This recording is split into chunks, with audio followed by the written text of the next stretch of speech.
Okay, Coach, thank you for your time. Do you mind to start with your assessment of the match?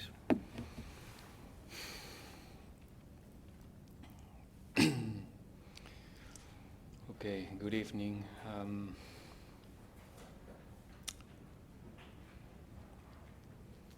Two games, one more time, very different. The beginning of the game, I think it was obvious that we dominate side to side. The game, the rhythm of the game, the transitions, everything. We found a way to manipulate the opponent in the way we wanted, but we couldn't capitalize the amount of entrances to the box, to the final third, to goal chances.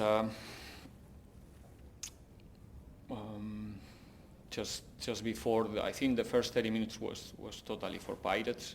Just before the 1-1, if I remember right, we have an excellent action also to score in one transition. And well, like I said, the decision making in the last 20 meters today, it was not the best one. They equalize, they change the setup. Both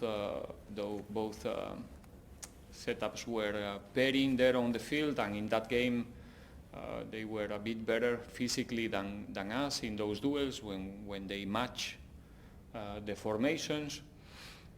But still, I think again, one transition in the second half when the game was under control, at least, not with the same amount of chances that we created in the first half, but it was under control. And hoping to score the second one, and in a situation that we defend not as good as we would like, they scored, and it was difficult. Like I said, one game, 30 minutes, and then when the formations change, we start a different one, and in that 50-50 game, with the field not really cooperating with us in order to create the same superiorities that we create in the first half, and the game becomes, I think, more ugly in a way in the second half. But yeah, I think an excellent football game, entertaining and well played for both teams with different approaches, but trying to do both our best. And well, today Cape Town managed to get the result. Congratulations, and we continue. Thank you, Coach. We'll take questions. Ayanda. Coach, first half you could have scored up to 5 goals, you were dominating, but second half things changed. Where do you think, in your own opinion, you lost the game? You talked about. I did say already, I think the game changed after the goal, after our goal. It becomes more ugly because they were pairing outside with us, and that forced us to find more football inside. The field was not really good like I said, to create the same superiorities, and in that 50-50 game, maybe we are not the strongest team in the league, and but still, if we think about the domination is still in our side, in my opinion. In the second half, we have to be in our best in the transitions.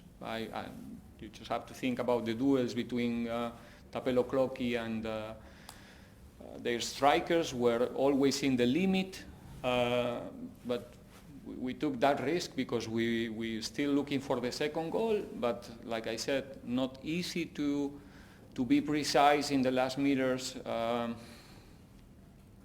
Confused also sometimes in the decision making, but I think we played a good game, but we didn't get the result that we were looking for. So it was not enough. This is a scoring game. They scored twice, we scored one. So that's it. Gleason. Coach, can you explain this incredible stat of not having scored a second half goal in 50 games? It is a South African record, by the way. No, I can't. Obviously, I can't. It's not to do with fatigue or fitness? No, not at all. We should go deep in the analyze. It's nice to mention that it's a record, but if we want to go deep and we analyze game after game, the games that we didn't score in the second half, there's many games where we didn't need to score as well. We were leading, and one of the consequences sometimes was to defend a bit lower, not by purpose. Sometimes the games, the opponent is going one goal behind. They need to take risk, and the level in the league is not bad. Everybody can. When you lose the scare to do it, everybody can dominate you during periods. And other games we just couldn't. We scored in the MTN games in the second half against Royal AM. We scored 2 times against Mamelodi Sundowns. But for some reason in the league it was impossible. We hit the post. We made the goalkeeper superstar every night almost. But we will get there. I was more worried or concerned in other games where we couldn't create chances in the second half, and even in the first half we had that period as well. Now the story is changing again. We are creating chances, but we are not capitalizing those ones. The only thing that we can do is create more. Okay. That's it. Okay. Mark, yeah. So, Coach, you're now 17 points behind Sunderland. There's a lot of excitement when you arrived. Exciting coach from Finland via Spain, or Spain via Finland.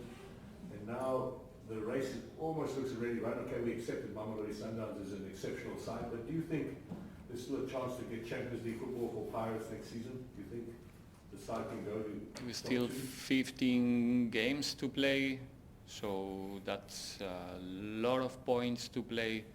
The second part of the season, it's much more difficult, not only for Pirates, for everyone, in order to collect points.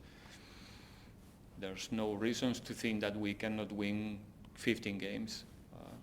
I'm optimistic. I'm not stupid. I know how difficult is the challenge, but we go into every game with the intention to win, and let's see in the end of the season where we all are, and if we finish the season satisfied with our position on the table, with the amount of points and with the football that we are trying to play. Obviously, we are not in the situation in terms of points that we would like to be. It goes without saying. None of us, players, coaches, fans, I'm sure. But we have a clear vision of the team that we want to be in the future. Sometimes it takes a bit more time, but we are 100% sure about what we are doing, and we have no doubts that we will get there sooner than later. Okay, last one for Capo. Coach, we saw in midweek there was a coach from England that announced that he started working with the Pirates. Did you bring him in as part of the technical team, or was he working with individual players, or as a strikers coach? No, I said in the pre-match interview, it's the way that football is going. Nobody gets surprised or discuss the role of the goalkeeper coach, for example. Football is going in the direction that the specialists are going to be part of the coaching staffs. You have a good example with Benny McCarthy, for example. He's doing pretty much the same role in Man United. And in this case, this is one more element in our coaching staff who is there to try to help us to achieve the same objectives, the collective ones. In this case, working with a specific position, and hopefully he can be comfortable with us and contribute to the success of the season. Sorry. Okay, thank you, Coach. Thank you. Thank you.